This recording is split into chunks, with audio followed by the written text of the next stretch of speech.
بسم اللہ الرحمن الرحیم۔ آج رمضان المبارک کی 22ویں تاریخ ہے اور آج ہم قرآن مجید کی جس آیت کی تفسیر بیان کریں گے وہ سورہ احزاب کی آیت نمبر 40 ہے۔ قرآن مجید کی یہ آیت ختم نبوت پر بہت بڑی دلیل ہے اور یہ آیت ثابت کرتی ہے کہ ہمارے آقا صلی اللہ تعالی علیہ وآلہ وسلم خاتم النبیین ہے اور آپ کے بعد کسی قسم کا کوئی نبی نہیں آ سکتا۔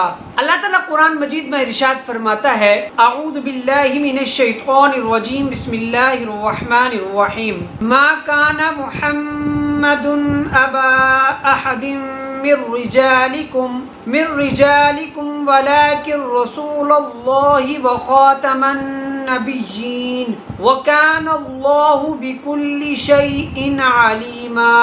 ترجمہ: محمد تمہارے مردوں میں کسی کے باپ نہیں ہے لیکن اللہ کے رسول ہیں اور سب نبیوں کے آخر میں تشریف لانے والے ہیں اور اللہ سب کچھ جاننے والا ہے۔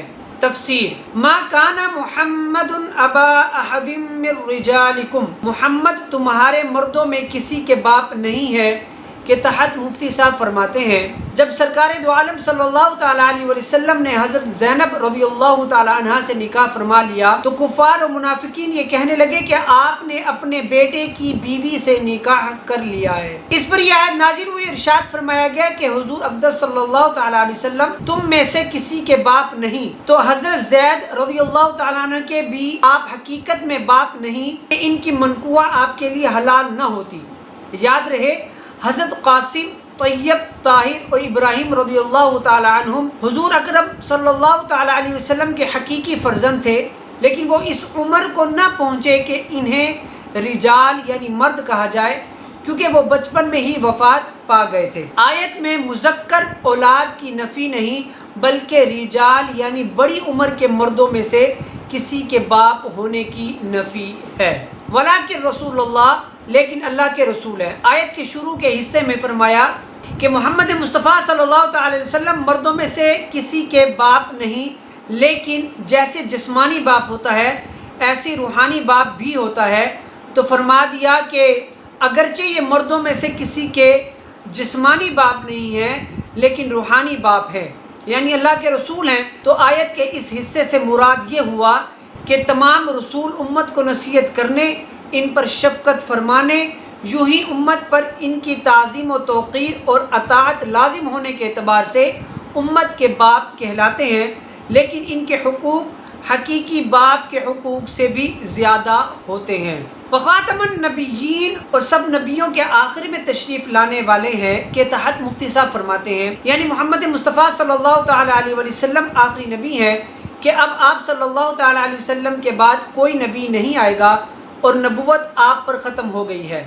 آپ کی نبوت کے بعد کسی کو نبوت نہیں مل سکتی، حتیٰ کہ جب حضرت عیسیٰ علیہ السلام نازل ہوں گے تو اگرچہ نبوت پہلے پا چکے ہیں مگر نزول کے بعد نبی کریم صلی اللہ تعالیٰ علیہ وآلہ وسلم کی شریعت پر عمل پیرا ہوں گے اور اسی شریعت پر حکم کریں گے اور آپ ہی کے قبلہ یعنی کعبہ معظمہ کی طرف نماز پڑھیں گے۔ یاد رہے، حضور اقدس صلی اللہ تعالیٰ علیہ وسلم کا آخری نبی ہونا قطعی ہے اور یہ قطعیت قرآن و حدیث اور اجماع امت سے ثابت ہے۔ قرآن مجید کی سری آیات بھی موجود ہیں اور احادیث تواتر کی حد تک پہنچی ہوئی ہیں اور امت کا اجماع قطعی بھی ہے، اور ان سب سے ثابت ہے کہ حضور اکرم صلی اللہ تعالیٰ علیہ وسلم سب سے آخری نبی ہیں اور آپ کے بعد کوئی نبی ہونے والا نہیں۔ جو حضور پر نور صلی اللہ علیہ وسلم کی نبوت کے بعد کسی اور کو نبوت ملنا ممکن جانے وہ ختم نبوت کا منکر، کافر اور اسلام سے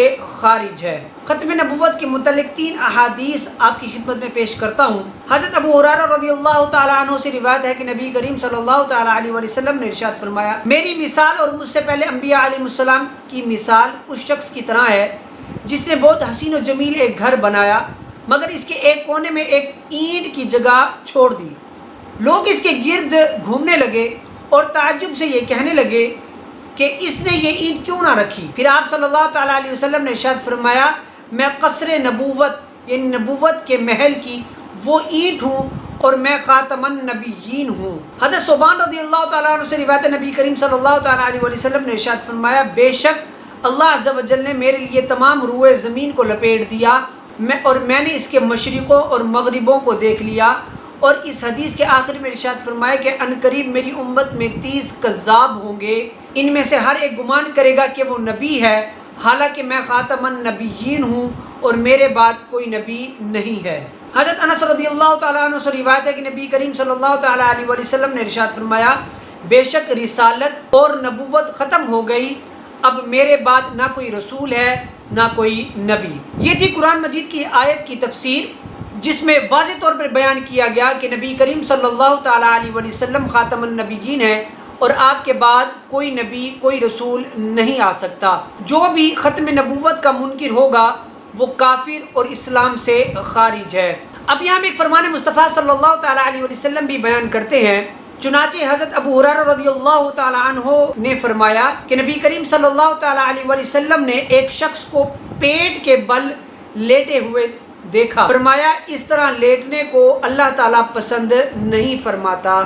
یاد رہے مستحب یہ ہے کہ با طہارت سوئے اور کچھ دیر دہنی یعنی سیدھی کروٹ پر دہنے ہاتھ کو یعنی سیدھے ہاتھ کو رخسار کے نیچے رکھ کر قبلہ رو سوئے، پھر اس کے بعد بائیں کروٹ یعنی الٹی کروٹ پر۔ یہ تھا فرمان مصطفیٰ صلی اللہ تعالیٰ علیہ وآلہ وسلم۔ اب ہم یہاں ایک فقہی مسئلہ آپ کی خدمت میں پیش کرتے ہیں۔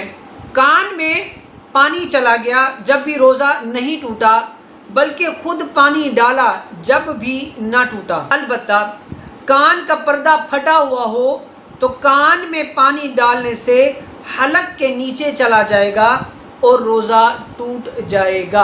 اللہ تعالیٰ سے دعا ہے کہ جو کچھ پڑھا سنا اس پر عمل کرنے کی توفیق عطا فرمائے، اور اللہ تعالیٰ ہمیں صحیح معنوں میں قرآن و سنت کا فہم نصیب فرمائے۔ آمین۔ جزاک اللہ۔